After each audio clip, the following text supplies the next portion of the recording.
बिना प्याज रसुण रे उपवास स्पेशल जलखिया चल आज आम बनैबा। एमती किसी भी सामग्री आए दरकार पड़े। प्रथमे साग को सफा करदे।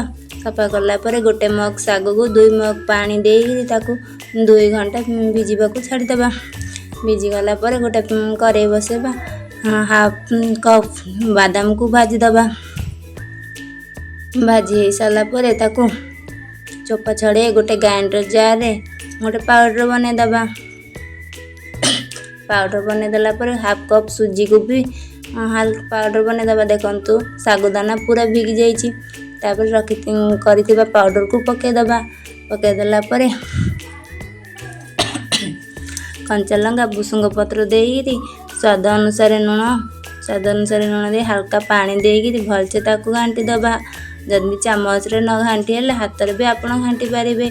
अल्प अल्प पानी पकई घाटे जमी पानिया न हो जाए बेटरटा जमी पकुड़ी टाइप हो। देखंतु सेमती पकुड़ी टाइप हो। चैनल नुआ थिले गोटे लाइक सब्सक्राइब करदे। 2 घंटा साइड कर रखिदबा। गोटे पैन बसई तेल पकईदबा।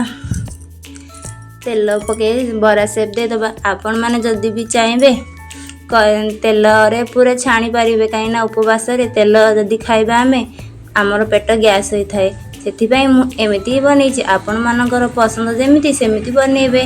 थरे ए श्रावण मास स्पेशल सोमवार रे ए जलखिया आपण माने थरे निया ट्राई करंतु। केमिति लागुच मो कमेंट रे जणांतु।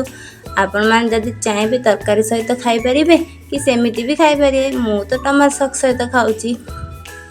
आपण माने खाई टेस्ट करी कोंतु केमिति लागिला। चैनल नुआ थिले गोटे लाइक सब्सक्राइब करबो जमा। देखा नुआ एक रेसिपी रे। Tata bye bye.